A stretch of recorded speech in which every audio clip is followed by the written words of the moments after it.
variances to amortize over a certain period of time. Another approach is, which is a completely different approach, is to say that a unique situation can exist on different properties because of an undue hardship. As I said to the Plan Commission, we don't right now allow that kind of variance to be granted. We have to amend the zoning ordinance to provide that that's the kind of variance that can even be granted, and we have to figure out what the standards would be for granting that kind of variance, because we don't have those standards in the ordinance right now.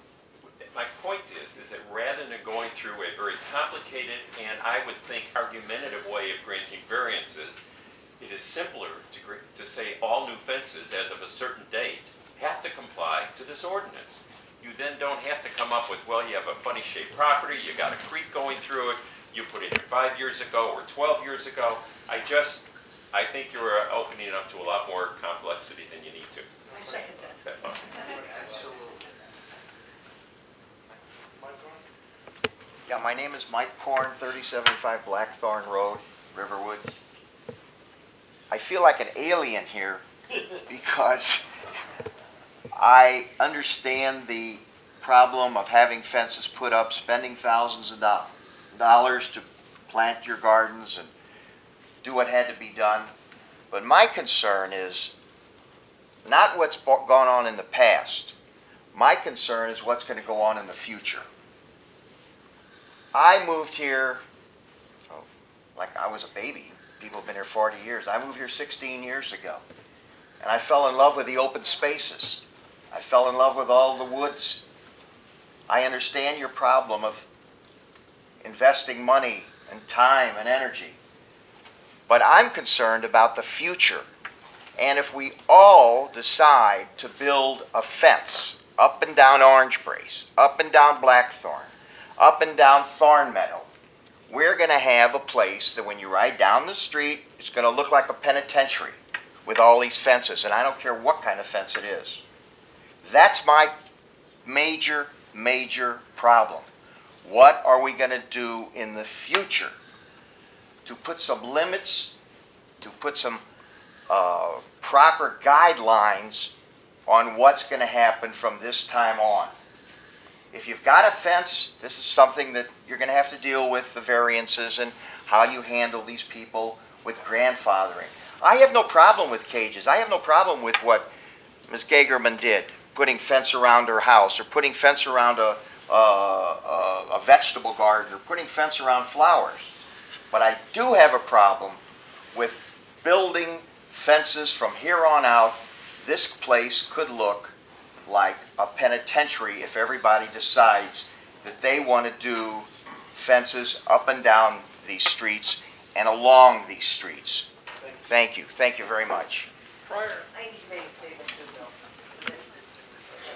For a resident, who's not here. For a resident, who's not here. I see a hand, I guess. Okay. The reason for the fences is the overabundance of deer. That's all I'm going to say.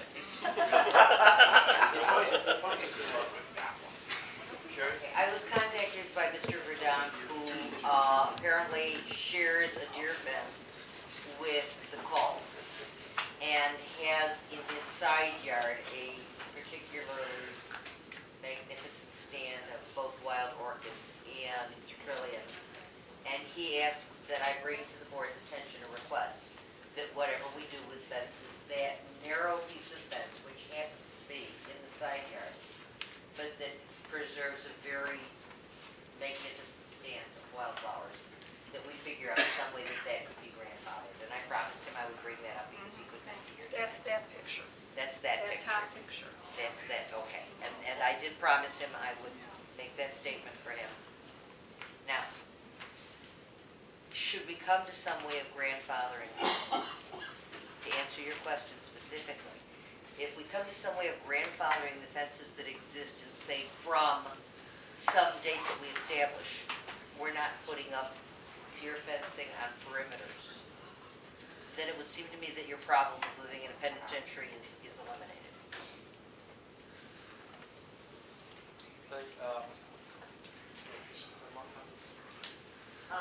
I guess Carol Lieberman, 406 Greenbrier. I would just add my agreement with a couple of things that many people have said. One being that if you're going to grandfather anybody, given the ambiguities that have existed, to be fair to people, whether it's a solid fence or whatever it is, I think we should grandfather all people. And the other, This is something that has to be considered. right, and the other part of it is that I too wish that so many people were not in effect forced to put up fences because over the years, people have been unwilling to deal with the reason that many of them are putting up fences. And it's not easy, I know, when you sit on a board to have that kind of courage, but sweeping it under the rug is creating a River Woods that doesn't feel like the River Woods. I've only been here 10 years, and it doesn't feel like the place I moved to. And I think that's something the board really has to deal with. Anybody else from your audience want to say anything? I basically have a question. Please identify yourself. Oh, Louise Simonson.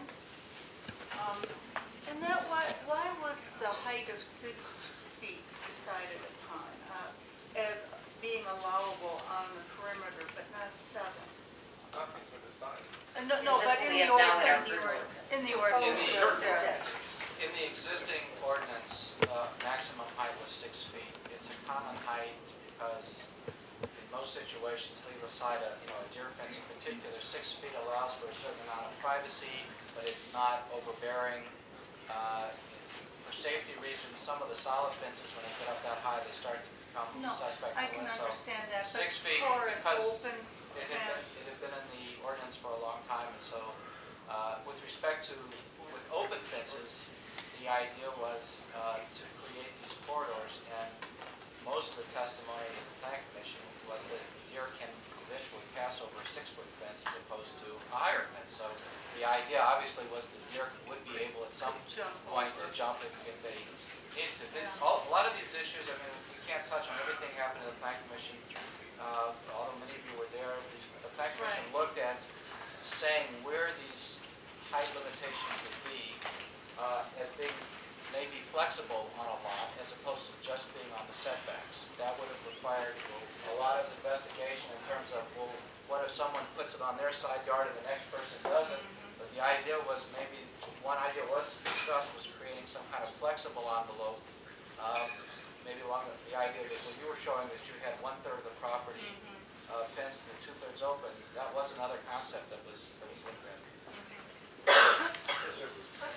Miguel Vetronica from 2941 Orange Trace Road. Repeat your name, sir, spell please. Miguel, M-I-G-U-E-L, Vetronica, just like the color, L-A-T, you see it? 2941 Orange Trace Road. I'm just curious of one thing. What is, like, if any of you could just answer this for me, I would be very grateful.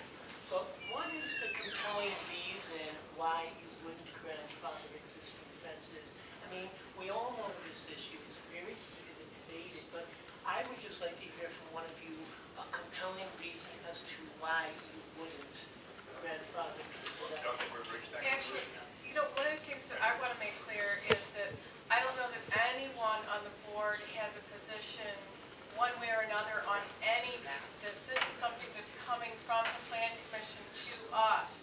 So I don't know that any of us have a position at all at this point. So I can't really answer your question. So nobody does, I mean, nobody can really. Well, and there's a qualification, Right, and that I mean, is, I guess I can answer fences were grandfathered, except deer fences were curtailed after 3 years. So there was a mix and match, it wasn't all the same. I guess I could answer that, which is basically what I said before since it came before us, and that is that there was a feeling amongst the commissioners that there are those people who purposely